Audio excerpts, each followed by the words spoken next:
हे भक्तजनों, हम सभी माघ पंचमी के दिन माँ सरस्वती की पूजा करते हैं। चलिए आज हम लोग जाने माँ सरस्वती की महिमा। भगवती सरस्वती को प्रजापति ब्रह्मन की पुत्री माना गया। भगवती सरस्वती को प्रजापति ब्रह्मा की पुत्री माना गया। इन्हें विद्या तथा कला की अधिष्ठात्री देवी के रूप में स्वीकार किया जाता है। देवी सरस्वती गौरव वर्ण तथा 4 भुजाओं वाली है। इनके चारों हाथों में क्रमशः वीणा, दंड यानी पुस्तक, स्फटिक की माला, वर मुद्रा अथवा अभय मुद्रा सुशोभित है। ये श्वेत वस्त्र धारण करती है। मस्तक पर मुकुट, कानों में कुंडल तथा कंठ में मुक्तहारा सुशोभित रहता है। ये श्वेत पद यानी कमल पर विराजमान है। इनका मुख्य वाहन हंस माना गया है। उपवाहन के रूप में मयूर की भी गणना की जाती है। भगवती सरस्वती अनुपम सौंदर्य की देवी है। इनके नेत्र कमल के समान सुंदर है। होठों पर सदैव मुस्कान विराजती है। अंग अंग से उज्जवल प्रकाश की किरणें जैसी फूटती रहती है।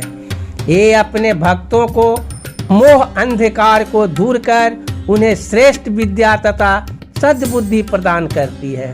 ब्रह्मा, विष्णु, शिव, इंद्र, शनकादिक देवी देवता इनकी सदैव वंदना करते हैं। ये अपने सेवकों को विद्या के अतिरिक्त यश, कृति तथा संपूर्ण मनोरथों को सिद्धि भी देती। यद्यपि वाग देवी भगवती सरस्वती भी अनादि अनंता है, तथापि इनका अवतार दिवस बसंत पंचमी के दिन हुआ माना जाता है। अतः इस तिथि को सरस्वती देवी की पूजा अर्चना विशेष रूप से की जाती है। विद्यार्थियों के लिए भगवती सरस्वती की उपासना से अधिक फलदायक अन्य किसी देवी देवता की उपासना नहीं है। दीपावली के दिन भगवती महालक्ष्मी की पूजा के साथ ही भगवती सरस्वती की भी विशेष पूजा की जाती है। इनके वाग देवी शारदा, बीना पानी, हंसवाहिनी, श्वेत पदासनं, बीना धारिणी, विद्या प्रदायिनी आदि अनेक नाम प्रसिद्ध हैं। माँ सरस्वती की कथा प्रारंभ कर रहे हैं। महाकवि कालिदास को भगवती सरस्वती की कृपा से ही कवित्व, शक्ति, ज्ञान तथा विद्या बुद्धि की प्राप्ति हुई थी। इस संबंध में एक प्रचलित कथा का सारांश इस प्रकार है। विद्योत्तमा नाम का एक परम सुंदरी राजकुमारी को अपनी विद्या बुद्धि का बड़ा घमंड था। उसने यह प्रतिज्ञा कर रखी थी कि जो विद्वान उसे शास्त्रार्थ में पराजित कर देगा उसी के साथ वह विवाह करेगी। राजकुमारी के साथ विवाह करने की इच्छा से बड़े बड़े विद्वान उसके समीप शास्त्रार्थ करने को पहुंचे, परंतु विद्योत्तमा ने अपनी विद्या बुद्धि एवं वाक चातुरी से सबको पराजित कर दिया। अंत में एक दिन कुछ विद्वानों ने आपस में मंत्रणा करके यह निश्चय किया कि इस विद्या भामिनी राजकुमारी का विवाह किसी महामूर्ख व्यक्ति से करना चाहिए, जिसके कारण यह जीवन भर पश्चाताप करती रहे।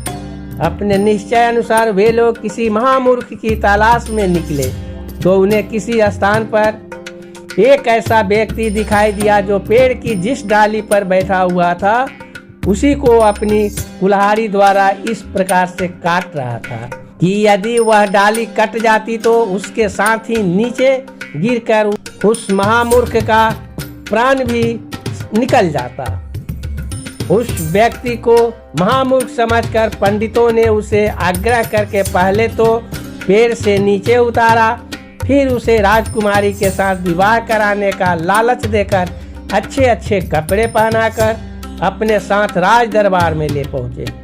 रास्ते में ही उन्होंने उस मूर्ख को यह भी समझा दिया था कि राज दरबार में पहुंचने पर जब राजकुमारी कोई प्रश्न करे तो वह उसका उत्तर न देकर चुप बना रहे। उसकी ओर से वे पंडित लोग स्वयं प्रश्न का उत्तर दे देंगे। वह महामूर्ख इस बात पर भी सहमत हो गया। खैर, राज दरबार में पहुंचकर उन धूर्त पंडितों ने राजकुमारी विद्योत्मा से यह कहा कि अब हम लोग अपने गुरुदेव को साथ लेकर आपके पास आए हैं, परंतु इन दिनों ये मौन व्रत धारण किए हुए हैं, अतः ये आपके प्रश्नों का उत्तर संकेतों में देंगे। उन संकेतों की व्याख्या हम लोग करेंगे। राजकुमारी पंडितों के छल को न समझकर इस बात पर सहमत हो गई। कहा जाता है कि राजकुमारी ने भी मुंह से कुछ न बोलकर संकेतों के माध्यम से ही शास्त्रार्थ आरंभ किया।